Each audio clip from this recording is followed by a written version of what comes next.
Hello everyone, तो स्वागत है आपका डिमांड के पार्ट 3 में।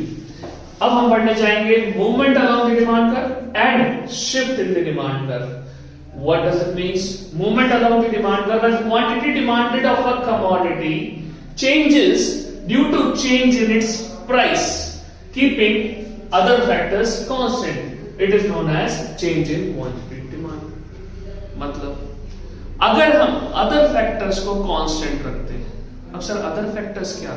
अदर फैक्टर्स जैसे कि price of related goods, income of the consumer, population, weather, ठीक है, ये सारी चीजें क्या है? Other factors.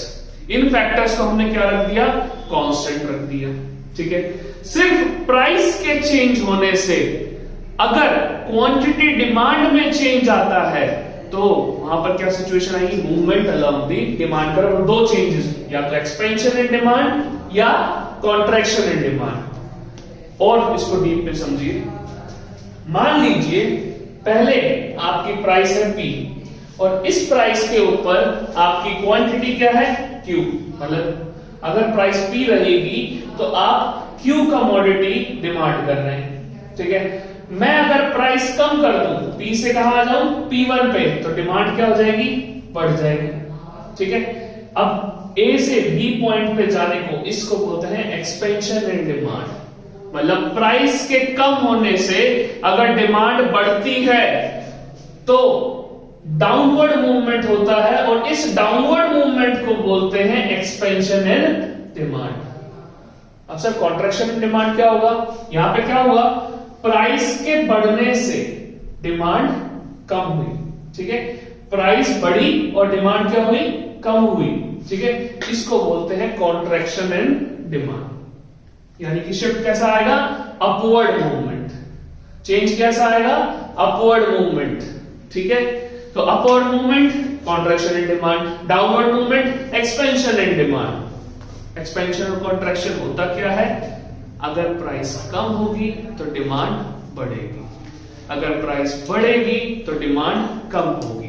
प्राइस के कम होने से डिमांड बढ़े, इसको बोलते हैं एक्सपेंशन। प्राइस के घटने से डिमांड बढ़े तो इसको बोलते हैं एक्सपेंशन। और प्राइस के बढ़ने से डिमांड कम हो, इसको क्या बोलेंगे? कॉन्ट्रैक्शन, ठीक है। आगे बढ़ते हैं। Shift in demand curve. अब शिफ्ट इन डिमांड कर्व क्या है? When the demand of a commodity changes due to change in any other factors, keeping price constant. Price हमको क्या रखनी है? कांस्टेंट रखनी है। प्राइस कैसे रखनी है? हमने कांस्टेंट रख दी। अब चेंजेस किसकी वजह से हो रहे हैं? अदर फैक्टर की वजह से। बीट फॉर ऐसा हो सकता है इनकम में चेंज आ रहा है तो डिमांड में चेंज आ गया, पॉपुलेशन में चेंज आ रहा है तो डिमांड में चेंज आ गया, टेस्ट एंड प्रेफरेंस में चेंज आया तो डिमांड में चेंज आ गया। अदर फैक्टर्स में चेंज आने की वजह से डिमांड में चेंज आ रहा है, ठीक है। तो ऐसे इंक्रीज इन डिमांड और डिक्रीज इन डिमांड, यानी कि अदर फैक्टर्स में अगर फेवरेबल चेंज आया है और उसकी वजह से डिमांड बढ़ रही है, इसको बोलते हैं इंक्रीज इन डिमांड। और अदर फैक्टर्स में अनफेवरेबल चेंज आया है जिसकी वजह से डिमांड कम हुई है, इसको बोलते हैं decrease in demand. Increase in demand में कैसा शिफ्ट आ रहा है?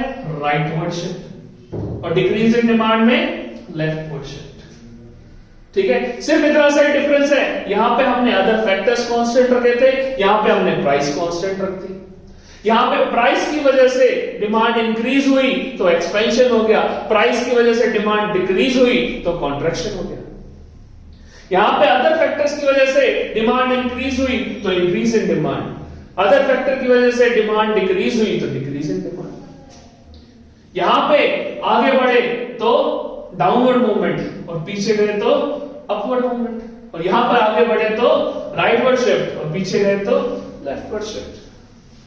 ऐसी और वीडियोस के लिए do like, share and subscribe my channel. Thank you so much.